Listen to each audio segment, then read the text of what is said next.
India की एक और खबर है कि एक न्यू एयरक्राफ्ट कैरियर अपनी फ्लीट में शामिल किया गया है। एक बार एडमिरल आर हरि कुमार ने बोल दिया, ये चीफ ऑफ नेवल स्टाफ ने बोल दिया, मैटर एंड्स देयर, कहानी वहां पे खत्म हो जाती है। सर्च एंड रिसर्च टेक्नोलॉजी के बारे में बात करूंगा कि अमेरिका ने एक ना तारीख में जो ना होने वाली चीज की इंडिया को फंडिंग भी किया $6.1 बिलियन की। इंडिया की तरफ से चाइना को कंटेन करने के लिए, अभी तो चाइना को कंटेन करने के लिए या चाइना को बीट करने के लिए या उसको पीछे भेजने और खुद आगे आने के लिए, जाहिर है कि ये रेस है, ये तो इकोनॉमी की। और उसमें भारत को एयरक्राफ्ट कैरियर की जरूरत है कि नहीं, वो तो नेवी डिसाइड करेगी। नेवी ने डिसाइड कर दिया कि है हमको जरूरत। Once the Indian navy says they need it. रही है। इसकी वजह ये है कि $5 बिलियन, 4.3 बिलियन डॉलर जो हैं वो एक उन्होंने एयरक्राफ्ट करियर अपने फ्लीट में शामिल किया है। उसके बाद इंडिया से वादा किया है कि भाई 2024 के अंदर हम इंडियन एक बंदे को जो कि इंडियन एस्ट्रोनॉट को हम खला में भेजेंगे। और ये इंडिजिनस यानी कि भाई मेक इन इंडिया और मेड इन इंडिया की भाई जो कैंपेन है उसी को लेकर वो आगे चल रहे हैं। और ये जो एयरक्राफ्ट, दूसरे नंबर पर उन्होंने ये भी कहा है कि 2024 के अंदर हम स्पेस सेंटर भी बनाएंगे इंडिया के अंदर। क्या वजूहत है कि इंडिया अमेरिका के इतने इंटरेस्ट इंडिया के अंदर क्यों शो करवा रहा है? $5 billion to compete with China, increasing its strength. ये कौन सी स्ट्रेंथ है? ये नेवल स्ट्रेंथ की बात हो रही है। इसकी वजह ये है कि $5 बिलियन, 4.3 बिलियन डॉलर जो हैं वो एक उन्होंने एयरक्राफ्ट करियर अपने फ्लीट में शामिल किया है।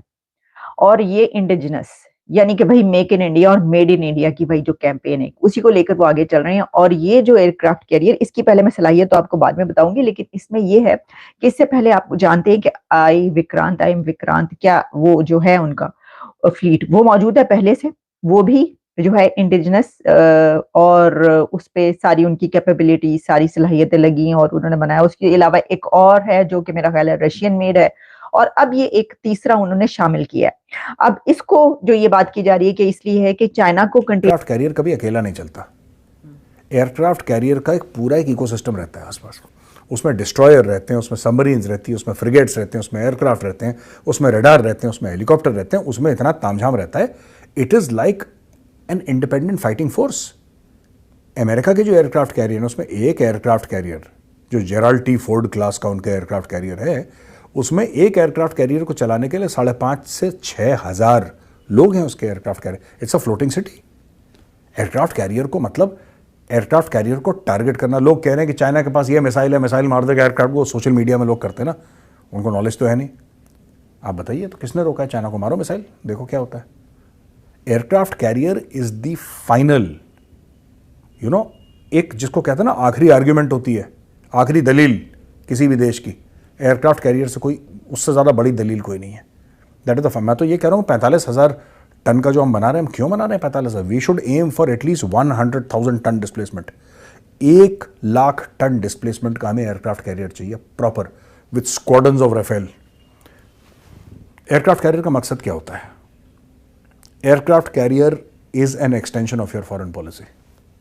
आप इसको इस तरीके, आपकी विदेश नीति होती है ना, वो एयरक्राफ्ट कैरियर है। रिसर्च टेक्नोलॉजी के बारे में बात करूंगा कि अमेरिका ने एक ना तारीख में जो ना होने वाली चीज़ की इंडिया को फंडिंग भी किया $6.1 बिलियन की। उसके बाद इंडिया से वादा किया है कि भाई 2024 के अंदर हम इंडियन एक बंदे को जो कि इंडियन एस्ट्रोनॉट को हम खला में भेजेंगे, स्पेस के रिसर्च के लिए भेजेंगे।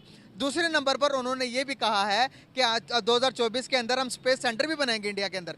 क्या वजूहत है कि इंडिया अमेरिका के इतने इंटरेस्ट इंडिया के अंदर क्यों शो करवा रहा अपना? इसके पीछे क्या रीजंस हो सकती है? इंटरनेशनल लेवल पे इस तरह के इंटरेस्ट शो ऐसे ही करवाए जाते हैं जैसे कि अब जैसे इंडिया को देख लें। इंडिया ने अपने कि वो चांद पे जा रहे हैं, तो इस बात को अप्रिशिएट करना चाहिए। और ये चीज़ें ये भी शो करती हैं कि कंट्री की जो इकॉनमी है ना, वो वाकई मतलब कि स्ट्रॉन्ग इकॉनमी है। और जहाँ पे स्ट्रॉन्ग इकॉनमीज़ हो वहाँ पे लोग इन्वेस्ट करते हैं, वहाँ पे जुए लगाते हैं, वहाँ पे इन्वेस्टमेंट आती है। आप देख लें, एप्पल हो गया, माइक्रोसॉफ्ट हो गया, टेस्ला ही उनके वहाँ पे आ रहे हैं। तो ये सारे उसी के आउटकम्स हैं जो अपनी वो करते जा रहे हैं। बिल्कुल सही होगा।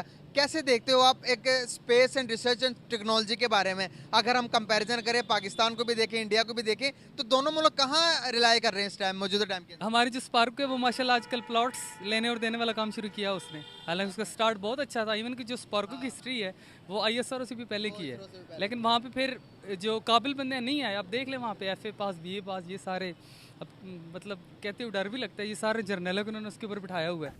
जहां पे एयरक्राफ्ट कैरियर भारत का पहुंच जाए, आप बोले साहब आईएनएस विक्रांत पहुंच गए, तो फिर आपकी आर्ग्यूमेंट पक्की हो गई। आईएनएस विक्रांत से कौन बहस करेगा?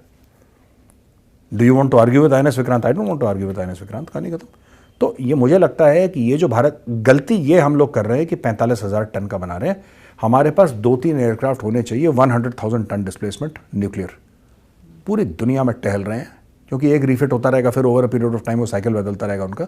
लेकिन हाँ, this projection of power across the world यार, प्रोजेक्शन ऑफ पावर कहीं पे, अगर आपको आज हमारे 8 नेवी के ऑफिसर्स हैं, अगर ओमान में उनको सजाए मौत मिली है, तो आपका अगर एक nuclear powered aircraft carrier Oman के बिल्कुल बाहर खड़ा हुआ है ऐसे, फिर आप ओमानी शेख से बात करिए कि शेख इधर तो देख, ये देख एयरक्राफ्ट कैरियर।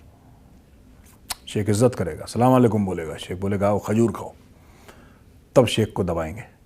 ये आपको चाहिए। आपको देखिए, डिफेंसिव पॉलिसी जो है ना हमारी, ये बड़ी घातक है। योर पॉलिसी शुड बी, आपने सुना ये भय बिन होए न प्रीत, ये फॉरेन पॉलिसी भय बिन होए न प्रीत पे ही बेस्ड होनी चाहिए। विनय न मानत जल्दी जड़ गए 3 दिन बीत, बोले राम सकोप तब भय बिन होए न प्रीत। That should be the corner stone of our foreign policy.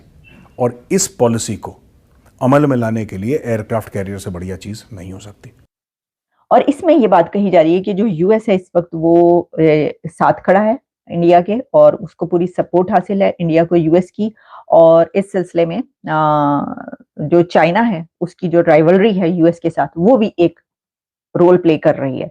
और आप जानते हैं, जब हम पाकिस्तान के पॉइंट ऑफ व्यू से बात करते हैं तो पाकिस्तान चाइना का बहुत, यानी पहाड़ों से ऊंची और समंदर से गहरी उसकी दोस्तियां हैं। वो दोस्तियां सिर्फ कर्जा जो है वो उस तरफ से आता है और इस तरफ से लिया जाता है, लेकिन उसमें जाहिर है कि उनके बड़े स्टेक्स हैं अब। और अगर चाइना को कोई इज्जत पहुंचेगी तो पाकिस्तान उसके ऊपर जाहिर है कि परेशान होगा। और इंडिया और चाइना के बीच जो कुछ है उसमें तो ऑब्वियसली कि पाकिस्तान चाइना के ही साथ खड़ा है। सही होगा। चांद पर भी चला गया इंडिया। आपने जिस तरह से बताया कि वो रिसर्च करते हैं, वो चांद पे भी जाते हैं। एक दफ़ा गया, नाकाम हो गया, दूसरी मरतबा गया, ट्राई की, तीसरी मरतबा फुल टाइम कामयाब हुआ। हम मजाक उड़ाए नाकाम होने के ऊपर, क्या हम यही काम के लिए बचे हैं कि बस वो गया तो ठीक, नहीं गया तो हम यहाँ पर नाकाम, उसके खुशियाँ मनाएं कि वो नाकाम हुआ? एंटरटेनमेंट का लेवल होता है ना, हमारी एंटरटेनमेंट ये है कि अगला किसी के साथ कोई मिसहैप हो तो हम उसको देख के एंजॉय करें, क्योंकि हम खुद तो कुछ करने के काबिल है नहीं। और इसमें अब अगर कहें कि अवाम का कसूर है तो अवाम का कसूर फिर भी कम है। अवाम की ट्रेनिंग किस किस्म की गई है, ये तो जो बड़े ऑफिशियल जो आला उहदों पे बैठे हैं उनको सोचना चाहिए कि वो भाई किधर पहुंच गए और आप लोग क्या करते फिर रहे हैं। और बाकी अवाम है, उसने अपनी एम्बेरसमेंट को ख़त्म करने का यही तरीका होता है ना, अगले का मजाक उड़ाना शुरू कर दो, क्योंकि इसके लिए बहुत नहीं कर सकते तो मजाक ही बना सकते। बहुत गट्स चाहिए होते हैं कि सच को तस्लीम करें।